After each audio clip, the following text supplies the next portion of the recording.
សូត្រនេះគឺអាន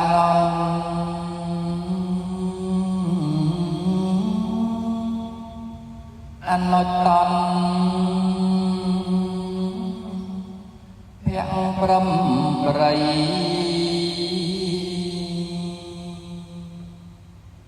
បានស្ដាប់ព្រះចិនស្រីនាំសេចក្ដីមកពរនី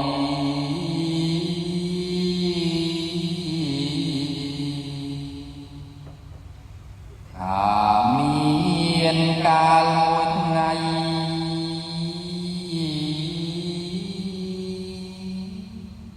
ព្រះចៅត្រៃ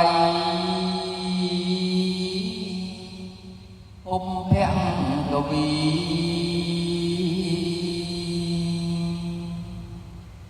ព្រះអង្គគង់នៅនីក្រុងភារៀនសាលវៈថៃ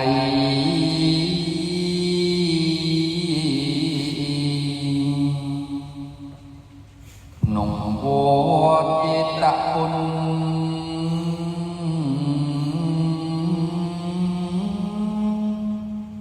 ដែលមហាជនទាំងប្រុសស្រី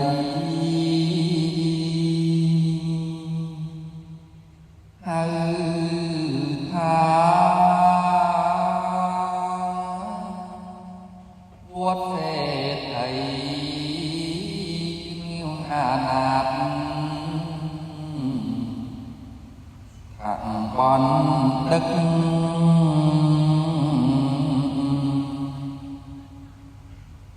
សាងថ្វាយព្រះមុនី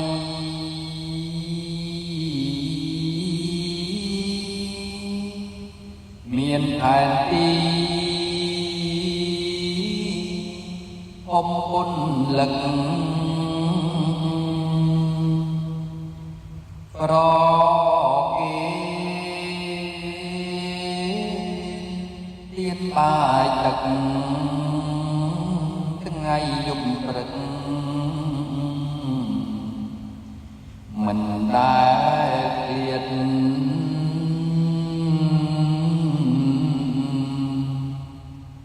គ្រានោះថ្ងៃសាយ័ន្ត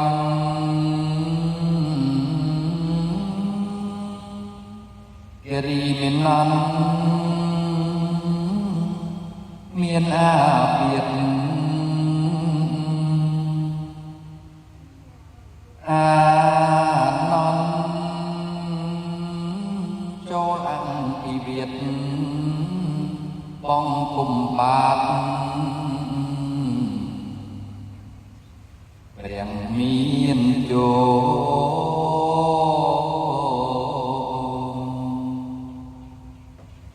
ក្រាបទូលព្រះភគវី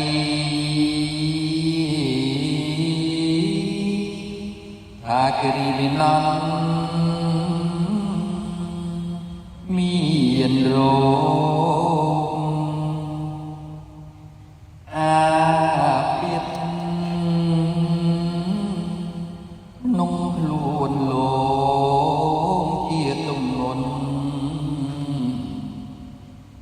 ងុនណាស់ហើយ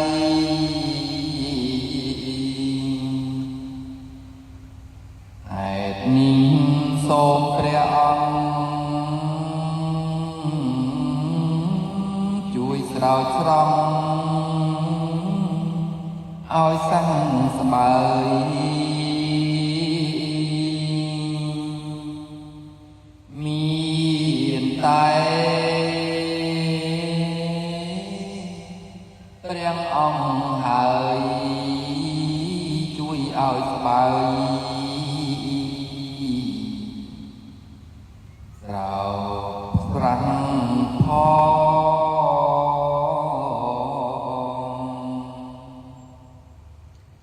សម្ដេច ព្រាំងភគវន្ត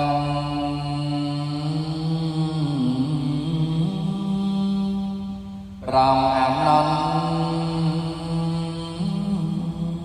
មិនអោយឆ្គងទ្រង់ឆ្លើយតបវិញស្នង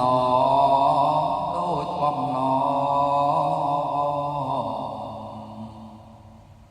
មិនយូ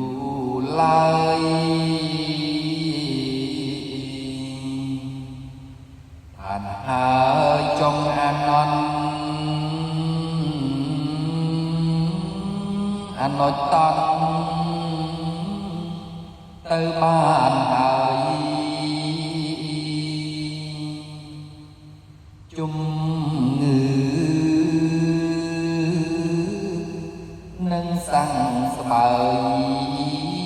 ដោយសាសូសញ្ញា10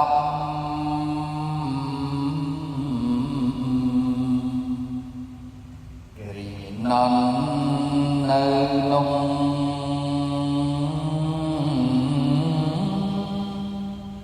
លំបានស្ដាប់សញ្ញាចប់រោគីទៀតនឹងស្លាប់បាន